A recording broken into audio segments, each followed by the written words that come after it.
The collection of our museum for today is 99,695 exhibits, of which more than a half is works of fine art.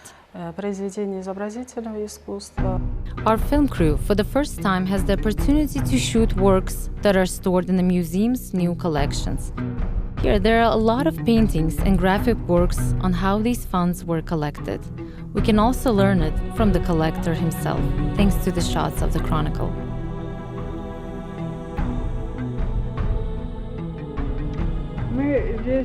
We are here in the painting fund. This is one of the main departments of our museum, and it contains about 3,000 works by different artists. Only a small part of them is in the exposition. The rest is stored here on our shelves. And we hope that when we build a museum, we can show them to the people. Savitskiy had his own collection method, not only to create the art gallery, but he tried, if there was an opportunity, to bring the creativity of this or that artist entirely.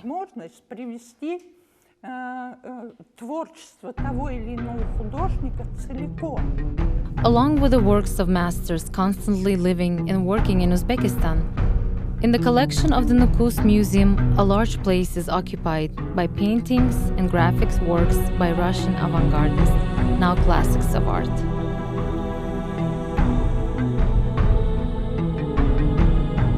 Among them, there are many high-profile names: Falk, Rождественский, Yusupov, Asmyrkin, Shevchenko, Mazel, Istomin, Karavai.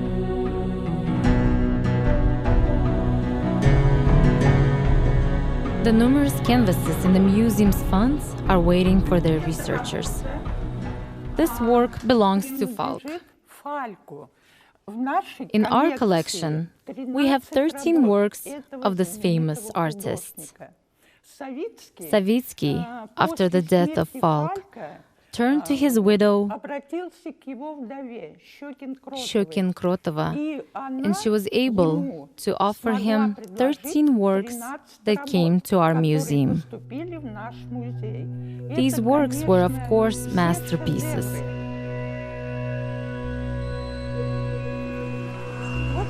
This is one of the works of Stavrovsky, his early period. It was written in 1931. We have little work of the early period of Stavrovsky, mainly the 1970s. Well, this work is not typical for him, because the painting is different in its explosive nature. He portrays an elderly woman with such a kind of poignancy. The works of this artist has not yet been studied, but the museum's funds hold 2,200 of them.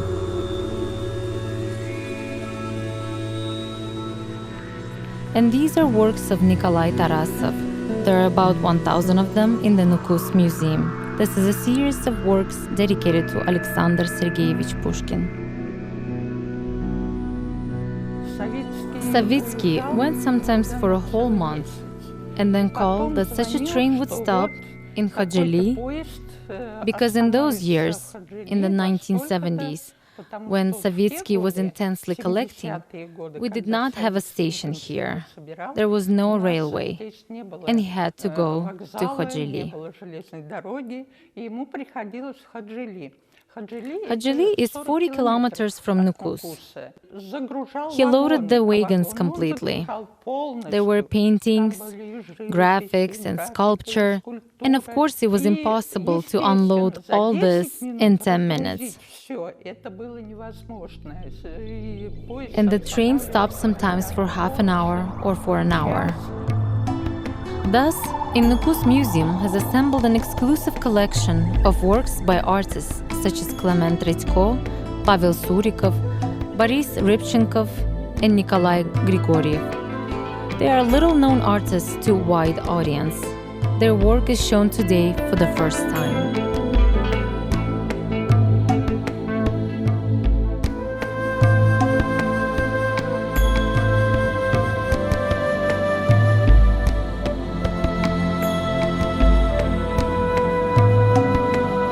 And for the first time, thanks to the selfless work of Igor Savitskiy, visitors to the Nukus Museum could see copies of the world's great masterpieces. This is a collection of the French artist Fernand Léger, which was created for it in the workshops of the Louvre. After the death of Léger, his wife Nadia Léger presented a significant part of the collection to the Soviet Union. All these copies Savitskiy himself selected and brought from Moscow to his museum in 1975.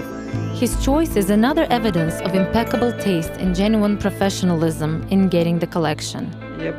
I remember I could hardly sleep because it was necessary to do everything very quickly, and it is always very difficult to make the exposition.